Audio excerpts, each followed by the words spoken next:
What is going on, everybody? Thank you so much for joining us today for this week's episode of SCP Meta, aka Confic Call In. We do this every Saturday at 11 a.m. Central Standard Time. And thanks for joining. This is a live call-in show. I encourage you to interact. We've got comments on the Twitch. We've got our Discord server, the Society for Containment Fiction that you can be in as well if you'd like. And then if you really want to, you can call us. We have a live phone number that is now on the screen, 316-444-3115. And you can call that at any time while we are live, as I get that going. And we will take your call live. So if you got questions, if you got criticisms, if you got complaints, if you got points, you just want your voice to be heard, you got something about the containment fiction space that you want to say, that's on your mind, or a topic that you want to hear myself and or anyone who is participating on the Discord server, we'll be more than happy to talk about it. So do that. I think we have a voicemail, I think. Let me see. I was told we have a voicemail, but it is here. So let's make sure that we can hear this. And this was left on Wednesday. Looks to be just a little bit. So we'll go ahead and get this out of the way with first and listen to this voicemail call. Hey there, Finn again. I would want to ask a question for Leopards, an opinion, if you don't mind sharing. Out of all the containment fiction communities that you either know of or taken part of, which one do you, as a reader, consider having the most intriguing and compelling articles and stories to read? What is your recommendation for someone who's getting into conflict? Which one would you say, here, this is the perfect start? Yeah. I don't know if you can hear that. Let's try that one more time. Hey there, Finn again. I would want to ask a question for Leopards, an opinion, if you don't mind sharing. Out of all the containment fiction communities that you either know of or taken part of, which one do you, as a reader, consider having the most intriguing and compelling articles and stories to read? What is your recommendation for someone who's getting conflict? Which one would you say, here, this is the perfect start? Great. Yeah. What a great question. So in case you couldn't hear, that was, I think that was Dr. Fern. So thank you, Dr. Fern. And the question was, of all the containment fiction communities that you read, which one is the most engaging? Which one has the most compelling stories? Which one is the best for someone to get into, perhaps? And this is a really, really difficult question. I am, just without thinking about it too much, I suppose, I'm going to have to say RPC, and here's why. I think that SCP has more compelling stories overall. I think it has, a better sort of set of writers that are there, who do really, really fantastic things in their work. But it's just that as far as read for read compelling articles, I think you'd have to go with RPC, because the issue with SCP is there's just way too much content coming out any given time. It is turned into something like a full-time job for me, just in order to keep up with all the content that's coming out of the SCP Wiki. So, it's difficult to really recommend it. I think that you're probably going to be okay if you read the SCP that way, but again, it's just so difficult. It's so hit or miss. It's so hit or miss for the SCP Wiki that I think more reliably you're going to get a more compelling experience if you just read the RPC. So that's a great question. I'd love to hear other thoughts on that. But yeah, so I think each community has its strengths for sure. Each community really does its thing well. So anyway, okay. Thanks for the voicemail. I appreciate you calling and utilizing our line. So having said that, and on that note, really, what we'll do next is go to local news.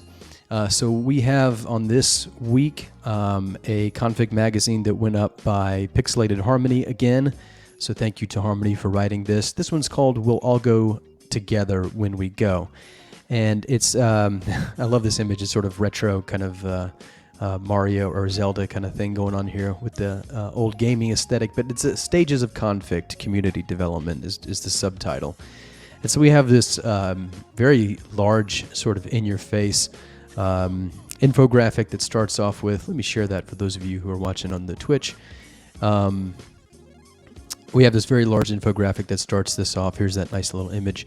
And it's a really nice sort of cosmological tracing of how communities in our sphere, and of course this applies to other styles of community as well, but how communities in our sphere get going, and just the general trajectory of their life, and what they'll be doing and stuff like that throughout their lifetime. So it's a great article. If you haven't read it, it's really, really well thought out. There's a lot of detail in this, and so I absolutely recommend you read this. Looks like we have that on there twice. I'll get rid of that. All right, and then moving on. So we were just speaking about Confic communities and their products, and so I do believe that it is time for our recommendations of the week. So this week we have from the SCP Wiki, this is SCP-6413. It's technically designated as UIU-6413, given that this is an entry from the perspective of the Unusual Incidents Unit. And this is just a very gritty, a very enjoyable, just brimming with character sort of article. And the characters actually within this piece is nice too, but the article itself has such character. Of course, somewhat aided by the CSS theme that you see here on the screen. So it's written by Dr. Sumerian, so congratulations to Dr. Sumerian for getting our SCP recommendation of the week. This beat out, I think, 21 others, just when it comes to everything that was posted this week. And that's a good moment to plug real quick. So last night was a heck of a doozy, heck of a night. We spent about 3 hours on the Twitch streaming. We started at about 7:30, and we covered all of the articles that were released to the SCP Wiki in the last week, from Thursday to Thursday. So that totaled about 22 articles. We went into a good bit of detail for each. It's not totally exhaustive. We don't give away spoilers, things like that, too often, I suppose. But yeah, we go through them all and just kind of break it down and give you enough information to decide whether or not you would want to continue to read that, or if you would like that. And of course, I give my opinions as well. So if you didn't join us for that, it is on the Twitch. And of course, if you go to the Lack of Lepers YouTube LOL vlog, you can see some of those links on our Twitch page. Then you can see those there where they live permanently if you missed that. And then, of course, tomorrow we should have released the Hypercollapsible, which is all of the things we talked about yesterday, this time condensed into about a minute and a half or 2 minutes or something like that, with each article getting 5 words of description during that time. So look for that tomorrow. That'll show up on the Confic Magazine YouTube, and that's a lot of fun. I think people are liking that, so that's nice. All right. So that's it for the SCPs, and oh, by the way, I did want to mention this. We'll mention this later, actually. We'll mention this later. This is out of order. All right, so the RPC Authority, there was, I think, a couple articles released this week. I'm still kind of playing catch up with some of the entries from a previous recent contest, but this is one that I read this week that I do recommend quite a lot. RPC 691. And if you are a fan of body horror, if you're a fan of transformations, transmutation, if you're a fan of clinical tone, of really taking some grotesque things and putting them in as distance of terminology as you can get, I think this is a fantastic entry of that sort. And it's a little hard to read at times, just how squeamish it is, but definitely worth your while, I think. I want to welcome James Bond. Thank you so much for being here. I appreciate it. So that's my recommendation for the week for RPC. This one is written by Rotifer. I think that's a relatively new author on the RPC. I think this is their first. So excellent job. Excellent job with that. Yo. Okay. So let's move on. I don't want to get out of the new pages kind of thing for SCP just yet. I want to do one more thing here, and that is show you a page that you might not visit very often. And that's called the lowest rated pages. This is a very good page on the wiki. I don't know exactly why they keep it. I suppose just to be organized. Maybe keep it organized when it comes to deletions and what needs to be deleted. But if you haven't, frequented this page, I would certainly recommend it. It lists all the lowest rated and then a separate category for those in deletion. So a lot of the times you'll get really, really interesting stuff here. Of course, most of these are appropriately being deleted, just really, really, really poor SCP attempts. But occasionally you'll get just the real firecrackers of an article or two. For example, if you were watching this page, you would have seen, SCP Disk J. You would have seen that go across here, and become familiar with that before it was deleted. So anything that's like really controversial, for sure, is going to show up here. And so we have kind of an instance of that this week. And so I want to kind of look at that. So if you don't frequent this page, it is quite a fun page. It gives a lot of entertainment. I'll drop that link in the chats, in the Discord and the Twitch. Check that out. Every once in a while, it's great to look at. So today we have this right here. You might say SCP-JJ. So what could that be? It's got a -25 rating. It was released a day ago. It's got 15 comments, so pretty decisive rejection. So let's take a look at it before it goes, so we can honor it and memorialize it forever.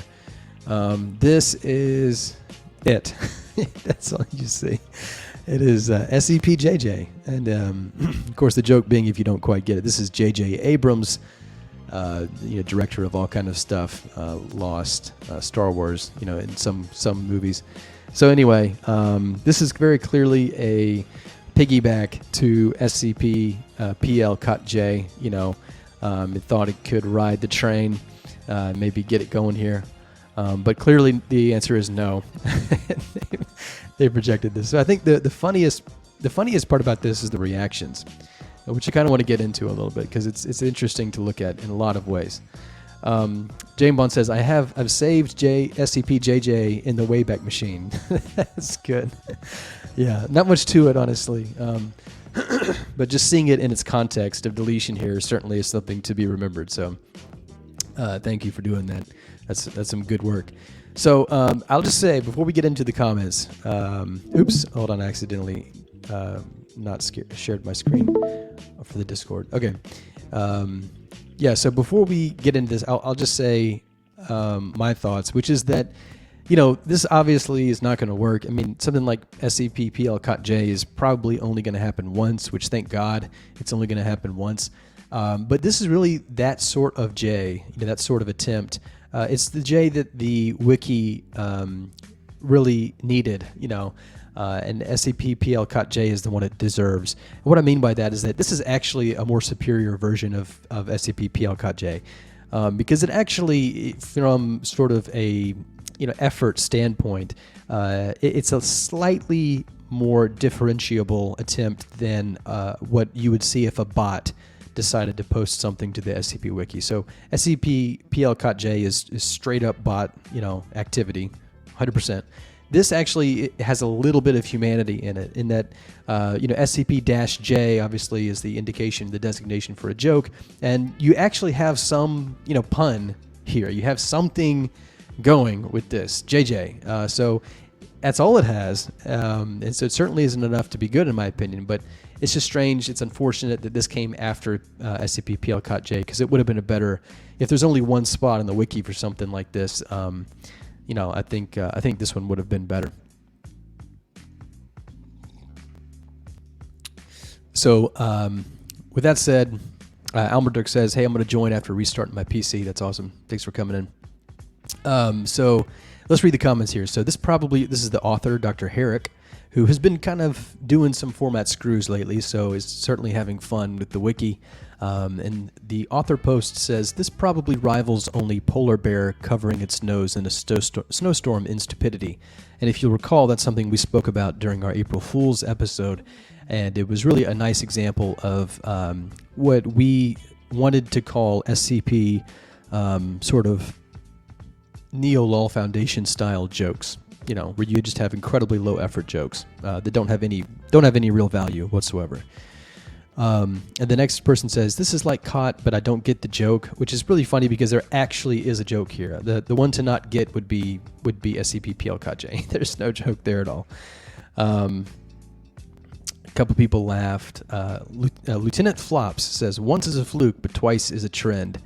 I wasn't aware we had become iFunny. Yeah, well, sorry, you're already there. SCP PLKJ has confirmed that. Amelia Wright says, this is Babylon B levels of unfunny and forced jokes. Brunzel is the individual who made that forum post on the SCP Wiki around the time of all these low effort jokes and low effort articles, just like SCP PLKJ, basically asking if it could be deleted. And so the same thing is being asked again here. Of course, we see it has a deletion count now. So yeah, it's funny to me that that this was attempted again and it failed. I mean, it makes a lot of sense, obviously, but it's just so funny to see the reasons why this one is rejected and how they were not applied to SCP PLKJ. It's almost like just a toss of the die, sort of a roulette type of situation, you know, to where is your really crappy, vacuous joke gonna make it or not, or is it gonna be, who knows? So good job. I certainly thought this was pretty funny because of the added context of SCP PLKJ. So that's a shame. That's a shame. All right. So that's really everything that I want to talk about as far as like interesting things that are going on in RPC and SCP.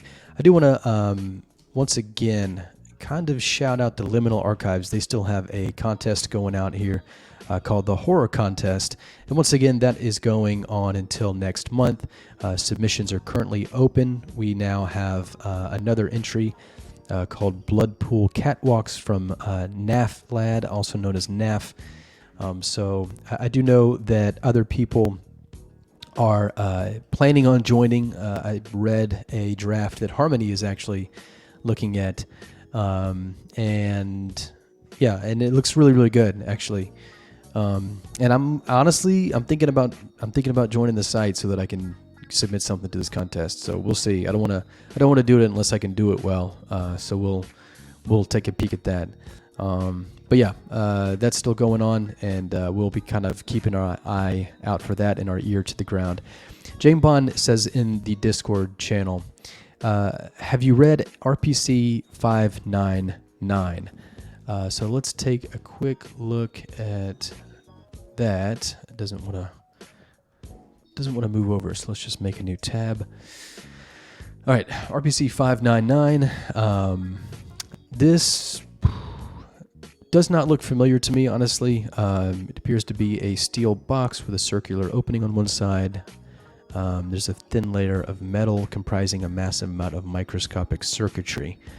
I have not read this. It looks as though it's not too terribly long.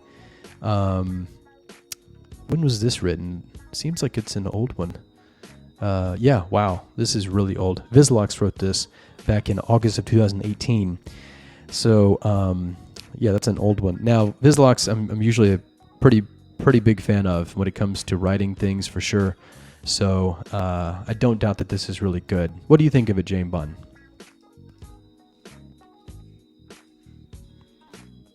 But I'll tuck that away. Maybe read that later. Thank you for the recommendation there. Jane Bond says it's pretty good if you ask me. So if y'all haven't read it, we'll drop that in the Twitch chat as well. Check that one out. by Vizlox. All right. So we are going to spend most of our time today on O5. Like I said, there's not a whole lot of, sort of in-community ripples going on right now, which is a good thing, I think. Just give it a break. It's just exhausting and exhaustive. So, but it has been a pretty busy week on O5, which is sort of the political mecca, really, of the space. So we will take a look at that and see what's going on and just talk about that just a wee bit. So last time we had ended about here, where we talked about the request from Kiev to Kiev. And so since then you see, 1, 2, 3, 4, 5, 6-ish new posts. So we'll go into these and look at these individually. So the first one is a discussion on username policy.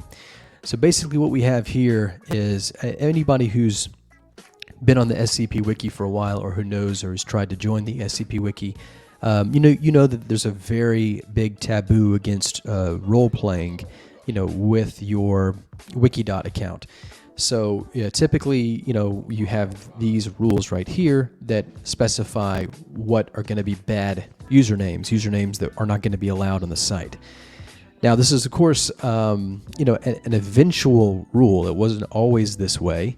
In fact, that's really why you get a lot of the sort of the early authors kind of getting away with this. And I'm thinking specifically of someone like Admin Bright. Admin Bright changed the name to admin whenever he actually became an admin on the site. So there are exceptions to this, and it's interesting. There are actually exceptions that fall through the crack. Like my old username was SCP CRNP, which is exactly like saying SCP Doctor, or SCP Lawyer, or SCP Painter, or whatever. But just because it was kind of a jumble of letters in some ways, it got through the net here. But this post is asking this question: should our current username policy, specifically in reference to in-universe titles in our usernames, be modified? And then there's a couple of opinions that are shared here. The individual who posts this goes on to clarify, and he says, in my opinion, we right now are kind of in a weird middle ground with this rule. We allow some in-universe titles like researcher or agent, and doctor, by the way, as well, yet not others like director or D-class. If the problem is with in-universe seniority, then we should disallow doctor and re-allow D-class. If the issue is any role-playing elements, then we should disallow the rest of the titles like researcher or agent or doctor outright.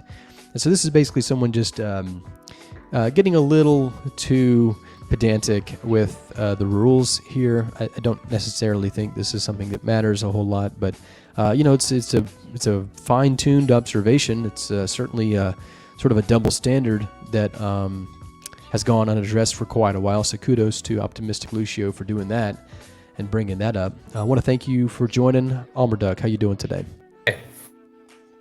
Starting the day with very useless stuff as usual. Oh, I'm sorry to hear that is your norm. Yeah, at least for the weekends. Yeah, I start my day with like coffee and maybe changing a diaper. So it's not glamorous, but it's useful. I can say that. It's work. Well, thanks for joining in. So we basically are looking at O5 today. Not a whole lot going on unless you have any topics to throw up. Obviously, this is a talk show.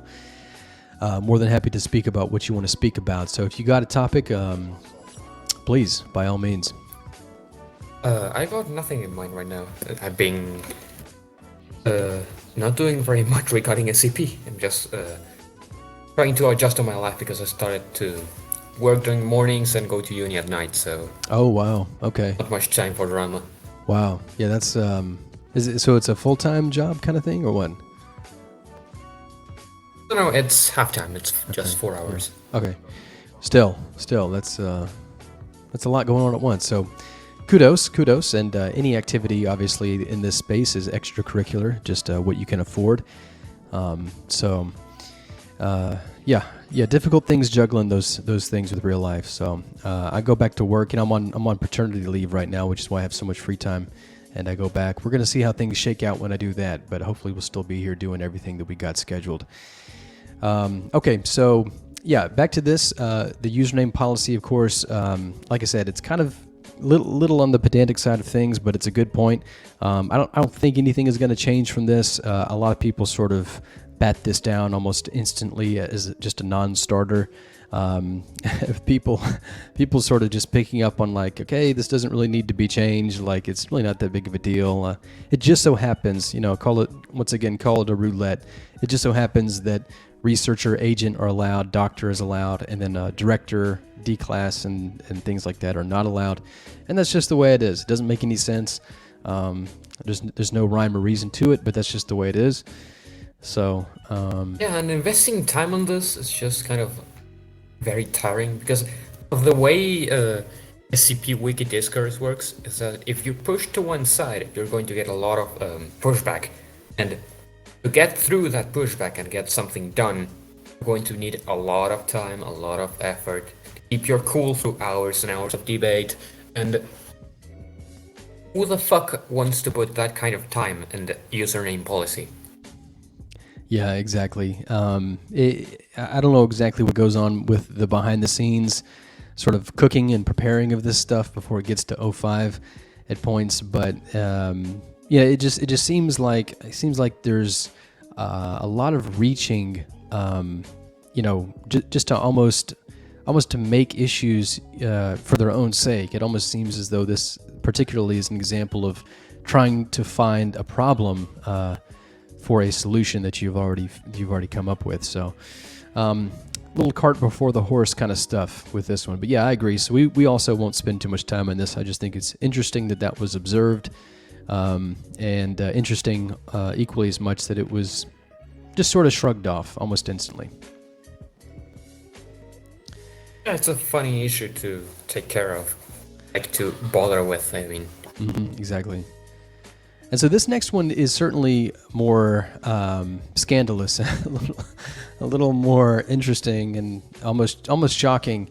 So this is a disciplinary thread that's posted up here, and it was by an individual who I think we're all pretty familiar with. Sir Slash has done a lot of good work when it comes to keeping the staff on their toes. Sir Slash is someone who is very participatory on the 04 mirrors of 05 threads, just to put their 2 cents in. And this is too long for us to cover here, so I do encourage you to go read it, but this is just a very long series of Discord snaps. Of course, if this sort of activity, taking a picture of a chat room that's technically legally public and posting it somewhere else without the permission of the people who you snapshotted, that of course would be highly transgressive if 05 wasn't doing it. But here we see it done just very callously, whatever. I certainly don't have a problem with doing that. But this is where it gets really interesting. So it was brought to staff's attention that Sir Slash has made several threats to take legal action against the wiki over the last several months. So this is an interesting setup here. And then Jacob Conwell goes on to say there's a precedent set by the disciplinary team via the way of people like Fishmonger, where we are not obligated to platform those threatening us with lawsuits, and such action has in the past earned a permanent ban. So they were basically thinking about banning Sir Slash for what amounted to, if you read this, mildish sort of threats, like sort of pseudo threats, maybe just sort of motive vocalizing when it comes to, actual legal action, which I don't ever think is come in the way of SCP Wiki from someone like Sir Slash, certainly. So this was just a really shocking thing to see, that they were about to ban somebody. They decided not to. They just made this disciplinary thread as well. But yeah, so basically, if you have a legal issue with the SCP Wiki, they'll just ban you. I mean, I understand that point, and honestly, I don't think it's going to work this way, but you can't just look at this and think like, clearly they are not trying to hide anything. Like, it looks like they know why he's going to sue, because none of the chat logs go in detail. But so Slash talks about staff doing something to them, and this kind of panicky response just makes it seem like they're trying to cover up something, which I don't think is the case, but it looks really fucking bad from it's just Confic's side. Yeah, it's such a strange reaction to make. Because honestly, if I was reading this and I was in the staff, I wouldn't be taking this seriously. You're really making a mountain out of a molehill as it is. I mean, because you have this tremendous middle ground of just absolute ambiguity. Like, how are you going to sue the wiki? How in the world are you actually going to be able to do that? This guy's an author. I think he's masked or some kind of pseudo staff, semi staff, and he's an active contributor. Why would he sue the wiki? Like, he clearly doesn't want to be separated from his site because he's contributing to it. And if you go as far as to ban him and threaten him or have other kinds of overreactions, you might make him actually go on with that threat. Right. It's not diffusing it in any level. Yep. That's some shit management. Yeah, well, that's... Sorry, my English is kind of terrible today. Sorry for listeners. No, it's great. It's great.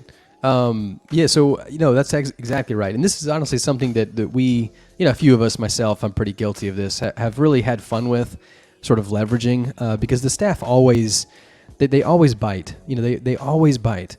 When the best thing to do would be nothing at all, just not say anything about it, just not acknowledge it, not dignify it with a response. In a lot of cases like this, particularly, they really compound the issue of basically, putting themselves into a corner. So what otherwise would be sort of a sympathetic, story, because if we just heard the story that Sir Slash was trying to sue the wiki, would be like, okay, that's fucking crazy. But because of this, now it just seems as though this giant of a site is looking at sort of the musings of some ant down here, and it's like, oh, well, hey, if you don't like me, I'm going to step on you, or if you're threatening me, I'm going to step on you and squish you. And it's just a really, really bad look. And there's this interesting little part in here that's in the middle that says this. It was also noted that Sir Slash took this action in response to a miscommunication with an anti-harassment team report that they had felt was not being addressed. In actuality, the complaint had been run and determined to be lacking in anything actionable. So that kind of gives us a little insight. So basically, anti-harassment sort of complaint was made, and really in a fashion that we would not fault Sir Slash for. Non-action was interpreted as just that. Nothing was being done, because AHT has a bad reputation for just sitting on things, sometimes really, really dire things, actually, for years and years, with really no action whatsoever. Yeah, So, I think it's very obvious in this situation that there's two definitions of addressing that are being equivocated. Like, Sir Slash clearly considers addressing, like, getting a response at all, getting any kind of response from man. Because if he got a response, he would have not run through with this kind of threat, this kind of exactly. reaction. But from the staff side, they take addressing it as just discussing it and getting to a conclusion without telling anyone. So, I'm not sure how this went past them, unless it was like intentional. But it feels like there's something wrong with, like, structurally how they consider these things. I remember a few years ago I reported someone else for kind of pedophilic behavior. Someone from the Spanish side who had moved to the English side after being banned, and I reported that to a random day, and I didn't get a response for like a week. So I asked him about it, and he told me we're going to have an O5 post soon ready, and never went back to me. And indeed, they did make an O5 post, but if my complaint was not found to be actionable, I wouldn't have gotten anything. I hadn't been told anything, and that's just kind of really bad procedure that has come to bite them before. And the case with Escobar and Gabriel Jade, lack of communication between AHT and the people reporting means that the people reporting are very likely to react with the assumption that their complaints have not been listened to.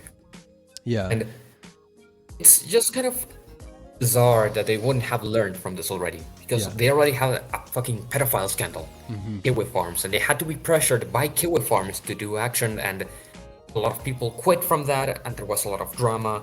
There was a lot of distrust placed in AHT, which is supposed to be like the place you go to when you don't have anyone else to go to. Yeah. The absolute worst of the worst of cases. Yeah, exactly. So, so to your point, basically, if you're going to have the setup to where you can report the AHT, violation or complaint, that should immediately, have almost in an automatic fashion a follow-up. Hey, we received your complaint. We're working on it. We'll get back with you, in X many weeks or whatever. And, of course, tell them if they've determined it to be lacking in anything actionable, because otherwise you can't really blame someone like Sir Slash from, just sort of throwing their hands up and wondering, what in the world happened to my complaint. That's just kind of communication 101. And so that really makes me think and sort of raise my eyebrows and flare my nostrils as if something is stinky when I read this line. And in fact, I do this every time I see this word in the mouth of O5. Anytime they say the word miscommunication, I'm not saying they can't happen, but I would venture that a significant majority of the time it's nothing like a miscommunication. It's them not doing something well. It's them not doing something right. It's making a giant mistake or something like a gaffe. For example, it's a blundering procedure. Yeah, a good example is the Dr. Akimoto whole situation that happened a few months ago. That was also pegged as a miscommunication, disingenuously, because basically from what I can gather, allegedly, there was no miscommunication. What happened was exactly what they wanted to happen. But once it kind of becomes a public thing that kind of blows up, then they address it publicly, and they always sort of try to soothe it over with this ointment of it was a miscommunication. Yeah, the context is very important in this situation, because this isn't the first time it has happened. It isn't the first time it's happened with AHT in particular. So what might come off as a kind of assumption of bad faith on our behalf has a few years of blunders behind it. Yeah.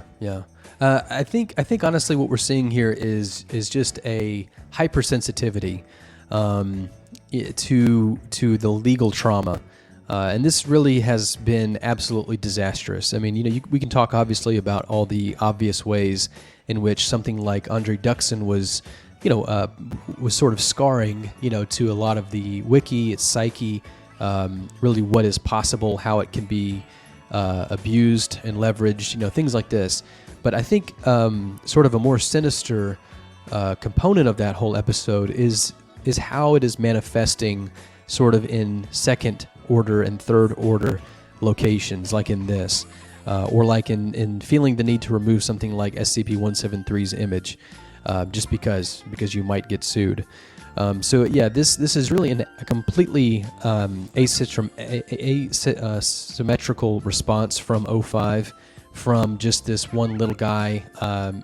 Once again, if you read these logs, it's not even that directed. It's sort of like just talking whatever's coming to your mind, almost like shooting the shit. I mean, there's absolutely no reason to believe that this is legitimate, that this is even close to being actionable, and it's not even clear how exactly that would look. So, I mean, this... Yeah, if you read the chat logs, everyone else is also reacting and kind of trying to shut him down somehow.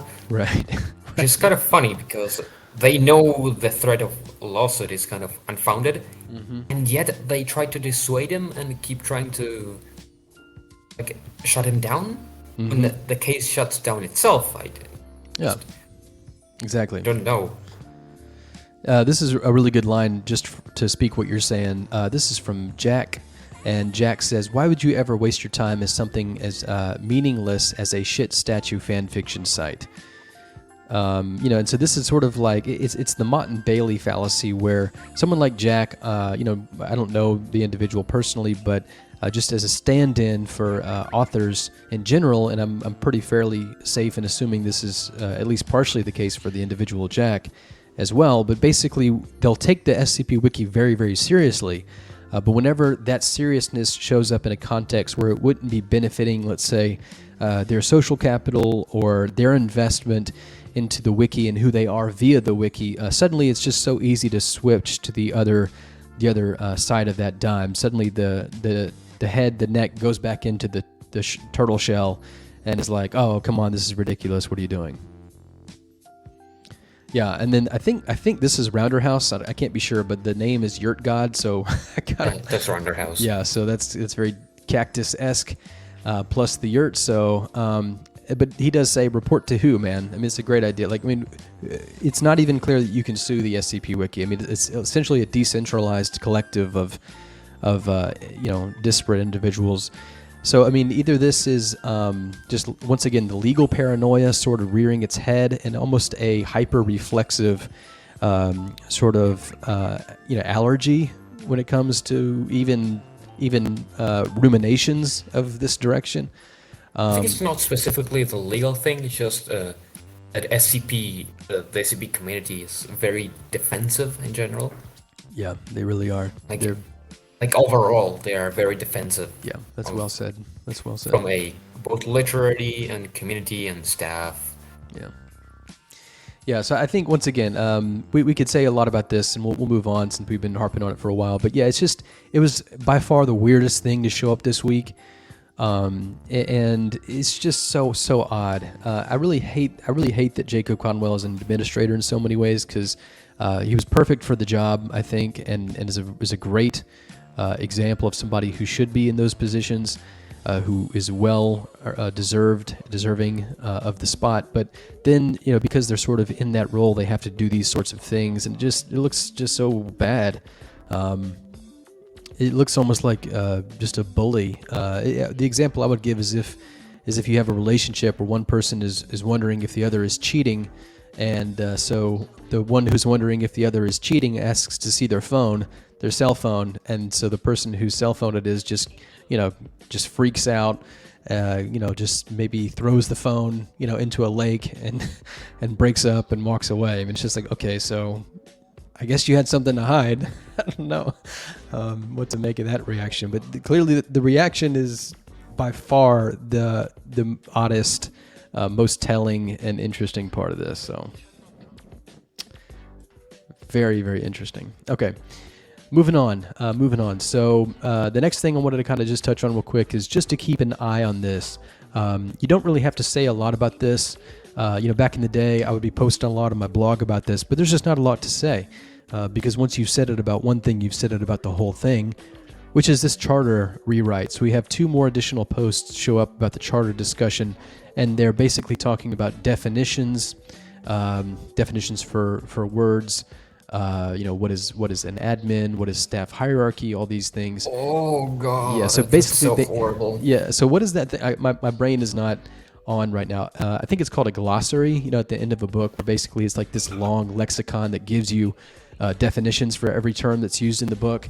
That's what they're at right now with the charter rewrite. So they're pulling a completely 21st century analytical philosophy analysis paralysis situation here, where you are somehow convincing yourself that you have to define everything almost in like a hopelessly ambitious. That's Zeno's paradox of motion. Is exactly Zeno's paradox of motion. And so it's the same kind of thing where people are like, okay, so we can't meaningfully speak about words unless we're very, very sure, philosophically thorough about how it is that the mechanics of how a word references something, and how when I say something, it points to an object in the real world. Like, that's a complete waste of time. It's totally anti-pragmatic. It's totally idealistic, mathematically idealistic, when a place where ideals and math do not apply. So it's just the opposite of pragmatism, which is what the staff needs right now. They're incredibly on the other end of that spectrum. And so we're seeing more of the same. This is exactly what Almerduk says at Zeno's Paradox, where you're moving, but you're not actually moving. So you're. For those who don't know, Zeno's Paradox of Motion is a kind of a part of a series of different paradoxes, which is like common theme is existing as a consequence of how we apply math to the world. You know how in a series of numbers, in a number line, natural numbers, there's an infinite amount of numbers in between the naturals, like the complete what's the name? The integers. Mm-hmm. There's an infinite amount of numbers between integers.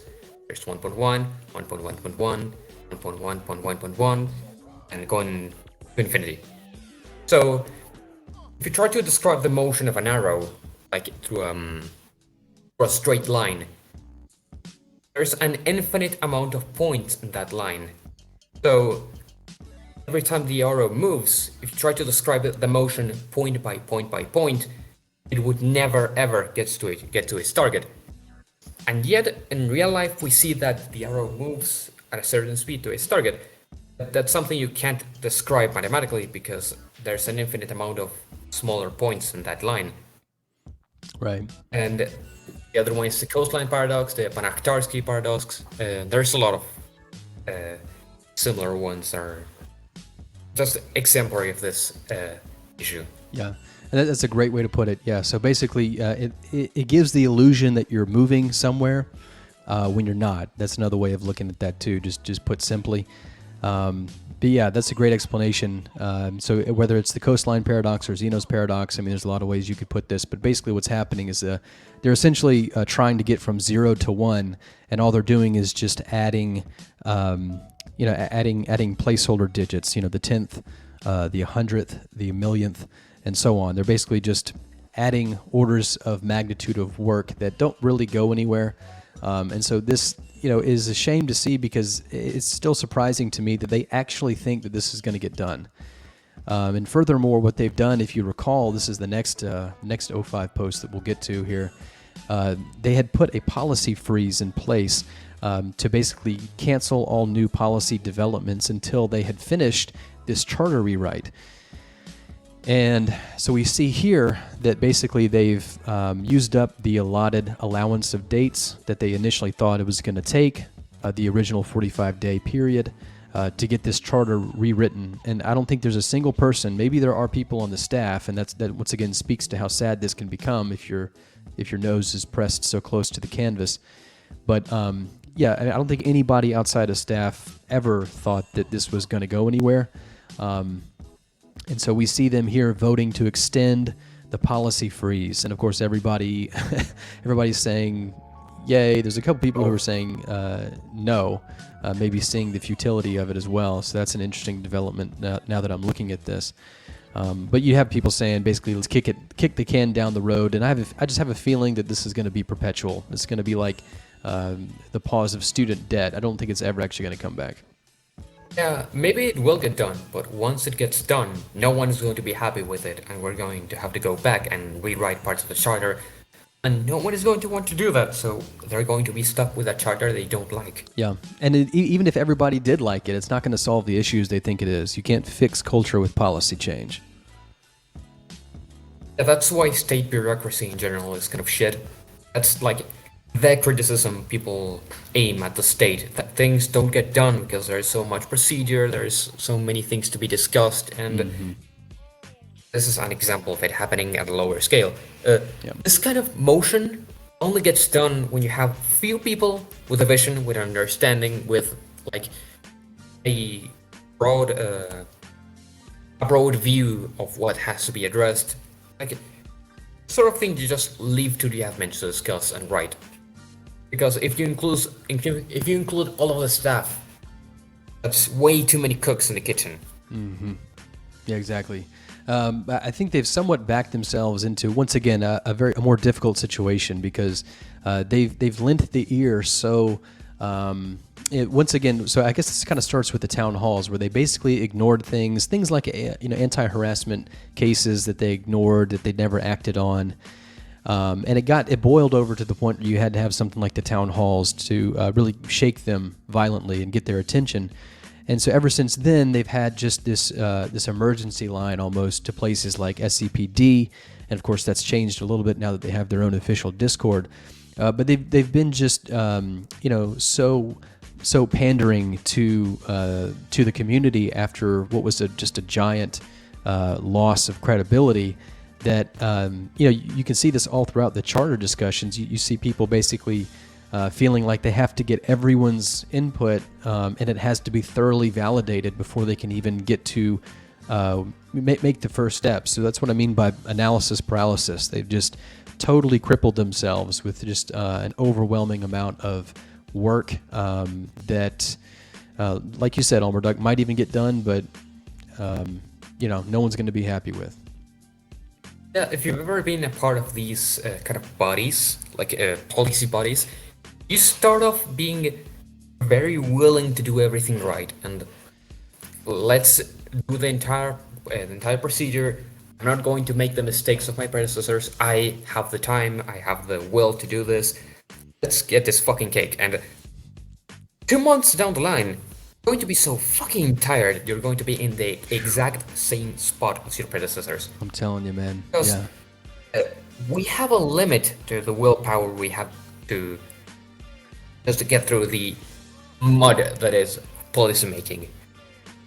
And that's why there's so many issues that we're carrying through, like history, like historical issues with state-level systems that we can't solve, is because solving them is logically, philosophically possible, but getting it done through the people with all the willpower you need is logistically impossible.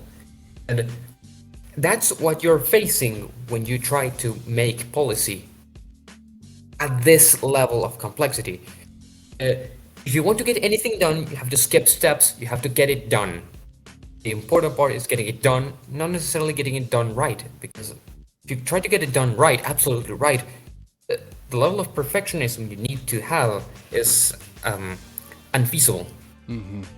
Yeah. So certainly in this case, the perfection is becoming the enemy of the good. They're sort of thinking that they have to basically have the entire plane designed, the first plane ever designed as a fully functioning thing before they ever trial it. So, that's going to be an ongoing thing, and I'm sure we'll see that pop up. It's just going to be interesting to me because they sort of want to extend this policy freeze indefinitely. And what that's really going to amount to is, trimming down the actual policy that's proposed to only those emergency things, kind of like the sandbox issues, the underage sensitive detail issue thing that we saw last time.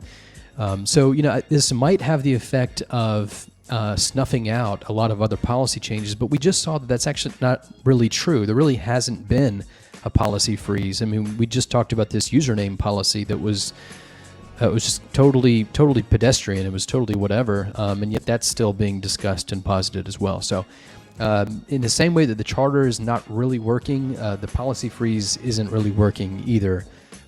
So I'm not sure what's happening here.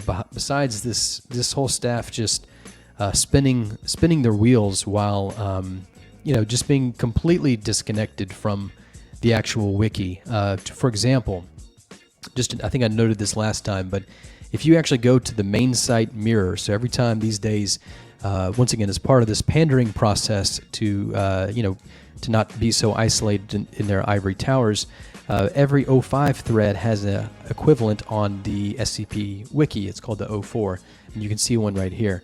And I want to point this out because I went back and made sure this is the case.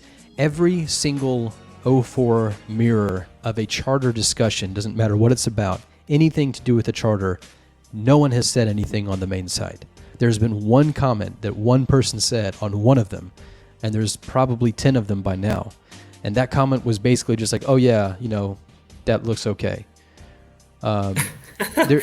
There's zero interest and zero engagement from the community about what these people are doing, and it's just incredible to me to see how what's the phrase, how disconnected they are, how oblivious they are to how out of touch really they are with the constituency they are apparently representing and helping in this. Yeah, if you've ever wondered why SCP has such a high burnout rate and why a lot of the older staff tend to like disappear from the site and remain only as staff, only to do staff work, that's why. Get tired very quickly, and once you get tired, you're not ever going to come back. Mm-hmm. Yeah. On one anecdote that comes to mind is during World War II, a lot of radio men in the U.S. Army that were working as spotters for artillery tended to have 2 only battery packs that would last them like 2 days at most. But what they would do is like swap them before they completely run out, because they could use the sun to recharge them. And it serves to illustrate what's happening at the staff level, because either you continuously take breaks to recharge and not burn yourself out, or burn out to such a point that you're never going to come back to the same level of usefulness that you had before. Yeah, that's really well said. In the medical field, that's like the heart. When it gets too stressed and there's just too much fluid coming into the heart, it can actually break to where it can't pump effectively anymore. That's called heart failure. So yeah, same thing there. That's a great analogy, great way to put it. But yeah, so they really do need, I agree with you, they do need somebody like a Troy L just to come in and just say, just brush through all the cobwebs and really act, as a leader. Basically there's too many people right now who are so terrified of the social ramifications, the potential ostracization and potential criticism, that was a word, that is going to happen if they do that, if they just step up to the plate and just do it. There's so much fear about being criticized or being seen as something like an abuse of power. And of course, the people who are actually abusing their powers, the people who are actually deserving of criticism, have created that environment for these people to be so terrified by. And then I do want to take a break from this real quick. Jane Bond posted something and says, just realized that this exists, and this is a fandom version of the Liminal Wiki. So this kind of seems like it's either a Liminal Archives kind of thing, or if you can see the screen, it's either a reliquary to placeholder doctorate. Not sure which one, just from the looks of it. But yeah, so I guess this is kind of the fandom version of Liminal Archives. I don't know. It looks pretty sparse at the moment. But there's really, there's fandom versions of everything now. I did a recent search for an SCP article, and the first result, like SCP-6 something something from Series 7, and the first result was from fandom. The first result was a fandom SCP, and it had nothing to do with the actual wiki. It was a completely different anomaly. It had, absolutely nothing to do with the actual wiki, and it was the first Google result. So that's kind of scary. But this looks pretty, I don't know my way around fandom very well, but this looks like it's pretty meager. It's got 17 pages. It's very unwieldy fan. It's a nightmare. Oof. Actually, I joined SCP through like a rival to the Spanish site that was hosted on fandom. And I learned how to use the site from that. And holy shit, it's only gotten worse since then. It's like completely unnavigable. Yeah, we like to shit on Wikidot a lot, but you can use Wikidot just fine if you build it well. Fandom is a nightmare. It looks terrible too. I mean, it's got this gaudy, awful sidebar. All right, I want to thank you for coming in. Thermic Line is in here, and Thermic says that they have something to share. So go ahead.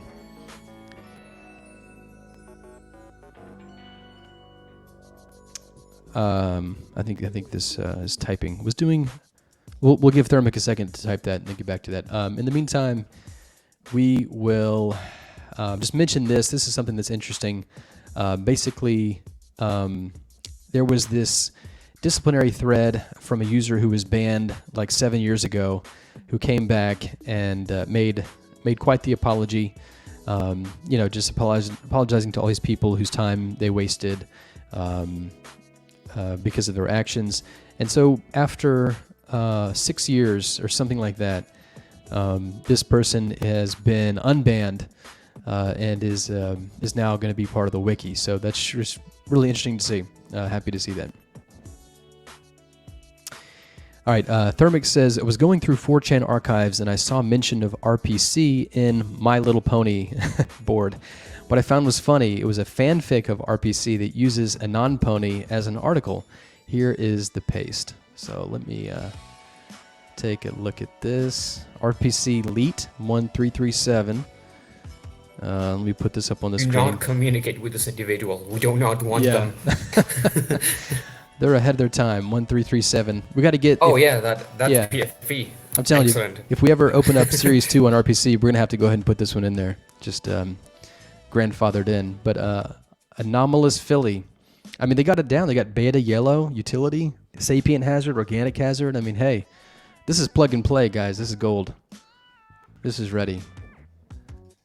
Jane Bond says, we need pony conflict, so we do. We got Among Us, maybe this is what RPC needs, the angle that it needs to get in that meme market that SCP is cornered. I don't know. I think I would rather dive under a truck than see this in the site, but, Yeah, I'm going to share that in the Twitch as well. Thermic says, we already have like 5 bronies. No more bronies. Yeah. Well, I haven't read those articles, thank God. I'll try to stay clear of them. But anyway, so good. Back to this. Good on this individual for owning up to their past mistakes and ridiculous behavior, and they're back. And then just to end up today, we're about at the hour mark. I wanted to just do our Twitter roundup. Twitter, SCP Twitter is just an awful place. So I try to bring you anything of value. There wasn't a lot of it this week, but this was one that I thought was pretty funny. I don't know how to say this name right. Luxaico? I know I'm saying that wrong. But Luxaico, I think. Luxaico, what a beautiful name. Thank you so much. So this was something posted to their Twitter. This is an artist in the SCP space, and this is just a nice, funny little image. And it says, I had a dream where I made a chart that was like, what author are you? A derivative of, and it was drawn horribly, and I got so much shit for it, so I recreated it. Please reply and tag yourself. And so there's 6 sort of archetypes of SCP author or a personality on the site, and they're classified as Moto 42, a Cactus, Dr. Gears, Dave U Fool, Grigori Karpin, which was an interesting sort of obtuse choice in my opinion, and then this individual, although you can't see it, is Bright. But the name is scribbled out, and it looks like it's flagged. This red thing right here on the screen is a big giant flag, a red flag. Oh, it's a red flag. It's a red flag. Yeah. So, at first, I was like, "Is that like a blood smear, like a drop, like a streak of blood?" No, it's a red flag, and so that actually is discussed in the comments. Shaggy Dreadlocks says, my face when someone tags themselves with the bottom center, which is referencing Dr. Bright, and then the artist said, it's made for me to know who to block. So I would recommend this. I'll drop this. Don't have time to read through all these personality traits, but they're all very clever and real charming. Yeah, yeah, Thermic. That's good. That's good. All right, I'll drop this in the Twitch link too for anybody watching Ex Post Facto. So that was funny. And then the very last thing we'll get in today, just another Twitter take. Once again, most of these being very lukewarm, but it's Twitter. What you gonna do? And this is Nagrios, who we may know of, I think a staff member, but was recently in the community news because one of those animation channels, didn't do justice to the article, kind of didn't respect the content of the article enough. But this is Nagrios saying something else, and I thought this was pretty funny. This was from April 29th, so it's yesterday. There's a lot to be said about the current vibe of SCP Twitter, which is really this segment of the show is predicated upon the truth of this phrase right here. It's certainly something to behold. But it is nice that there's no longer this overwhelming paranoia of being posted about on a certain website, those two words capitalized, because one of your tweets was a little too out there. Nobody's locking their mains anymore for safety. It's nice. So I wonder who that certain website could be. I mean, it could be Kill Farms. Could be Kiwi Farms. You're not allowed to say that. That triggers people. We're gonna have to put a trigger warning on this whole thing. Rate it. That's fair. Rate it mature or something like that. But yeah, no. Honestly, there's something to this. I mean, when somebody says something really stupid on Twitter in the SCP sphere, it usually shows up on Kiwi Farms. So we haven't been seeing a lot of that. I don't want to be too sappy, but I think that there's sort of like a new dawning happening. It just, maybe it's my optimism, but it's almost like a can you feel it kind of thing. We've got people like DJ Cactus turning around and recanting their idolization of upvotes.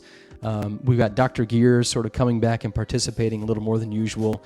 The staff seem to be in a better position with their heads on a little more straight than they were at this time last year, for example. Upvote brain rot and brand awareness, author brand leveraging are sort of like trite observations and criticisms these days. And it's always nice to see something like the SCP Twitter sphere be so, proprioceptive when it comes to their self-awareness of how toxic they are. So, I don't know. By the way, hi Nagaros. Glad to see you watching this. Yeah, it's almost like we just in case they're going to show up. But this isn't Kiwi Farms, so I guess maybe this is probably. I don't mean to cause overwhelming paranoia by mentioning your public tweets, but I guess that's a commentary for another time. But no, I appreciate this tweet. It's good. Obviously, there are people on Kiwi Farms who I think are gunning for people, but I would rather once again be in a position where the sort of criticisms that I do and that we do here on the whole sometimes, I think we'd all rather those be gone and our role be irrelevant. All right. Thermic says perhaps it's someone's farm, lack of lepers. Yeah, don't remember the name. Yeah, I don't know. Who could it be? Yeah, it's just interesting to see how afraid these people are of us, and not us as like Kiwi Farms, but like, anybody who would be looking at their public tweets and looking at your public tweets. I mean, come on. There's this funny meme. Let's see if I can pull this up in time.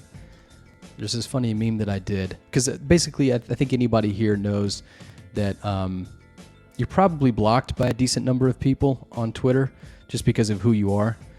And so I made this meme right here. It's the hard decision meme. Of course, SCP authors being the subject. And on one button, it's public Twitter, and the other one is meaningful blocks. So we got a lot of people who block us, but of course, you got your Twitter public. So you're doing that for marketing reasons. So very easy to get around. Yeah, a bunch of people blocked the main RPC account. Thermic says, I never interact with them. It's weird. Yeah, I mean, once again, it's meaningless. It's meaningless blocks. I mean, so you have the same people who are trigger happy about blocking you as if it's a gotcha, are the same people who wouldn't even dream of making their account private because they depend upon it being a public thing in order to bring in more social capital, more followers. There's absolutely no chance in hell that they would make it private unless they were directly being accosted in the way that Niagros was mentioning. So it's just kind of funny to see. You guys can block us all you want. It's not going to change a damn thing. So, all right. I want to thank everybody for joining. This has been this week's episode of SCP Meta, a.k.a. Confic Call-In. We do have this as a podcast version that comes out, within a day or two. That'll be up on our RSS feed. If you'd like links to everything, you can just simply type in configmagazine.com and everything is right there to the right. I want to thank everybody for participating today. Thank you, Jane Bond, for showing up. Almerduk, lack of lepers is me, of course, and then Thermic Lines. So thank you all very, very much, and I hope you have a fantastic week. Be sure to tune in to the Twitch channel, 7:30 p.m. Central Time on weeknights. We do reaction videos. We're in the middle of reacting to a podcast with Dr. Placeholder, McDoctorate, on pataphysics. This was done a year ago by the Secure Contain podcast. And so far, it's a very enlightening and very interesting, philosophically dense discussion. So if you want to jump in on that, we're about halfway through. That's going to continue on Monday. then that's the next time we'll do a stream. And of course, we have our Saturday show, which is today, and our Friday night show, what we did last night, which is where we go through every article from the SCP Wiki every single week and talk about it in exhaustive detail. So join us for that on Friday nights, and otherwise, we will see you all soon. I hope you have a fantastic week. Thank you all so much for joining. This is a call-in talk show, and it's nothing without y'all. So really appreciate the contributions. See ya. Thank you. Take it easy.